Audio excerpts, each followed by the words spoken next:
fighter for social justice, Member of Parliament at Dundee East with a growing majority, and now the Deputy Leader of the Scottish National Party. I give you Stewart Hosie.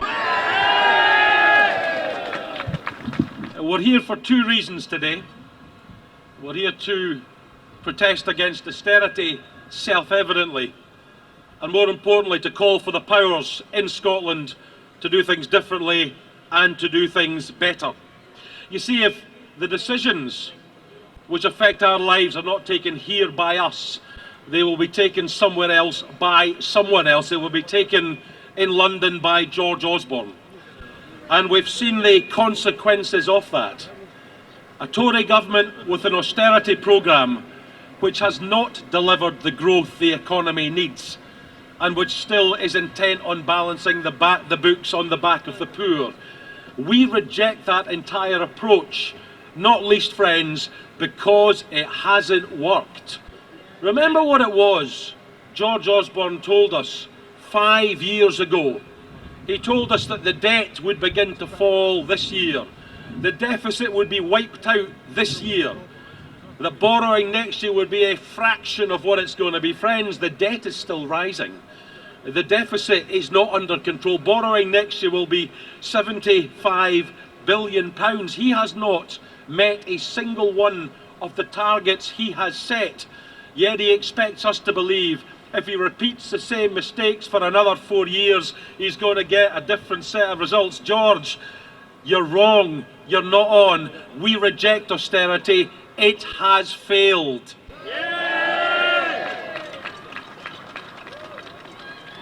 And remember what it did do.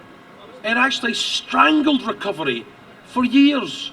And we find out instead of the bulk of it having happened, there's 75 billion of cuts and tax rises yet to come. This is a full decade of austerity. People haven't pulled their belts in or tightened their belts. They've almost chopped themselves in half. There's no fat left to cut, George. You're down to the bone. This is no longer about economics. This is about ideology and punishing people because they're poor, and we reject that as well. And that's why we must have full economic decision-making here in Scotland to deliver prosperity with a purpose. Because we know, even if he doesn't, that a strong growing economy and social justice go always hand in hand. You can't have social justice without a growing economy, but you can't have a strong economy without social justice and fairness, and everybody knows that. The question is, why do we need to improve where we are? Because 20% of our children are in poverty. 1 in 5 of working adults are in poverty. Almost 20% of our pensioners who've contributed all their days are in poverty. 1 in 5 Scottish people in the 14th richest country on the face of the planet are living in poverty because someone else takes decisions for us. We say no to that. And we need the powers so that we don't have to spend £296 million of government money next year to mitigate actions for Westminster that we would never have taken ourselves.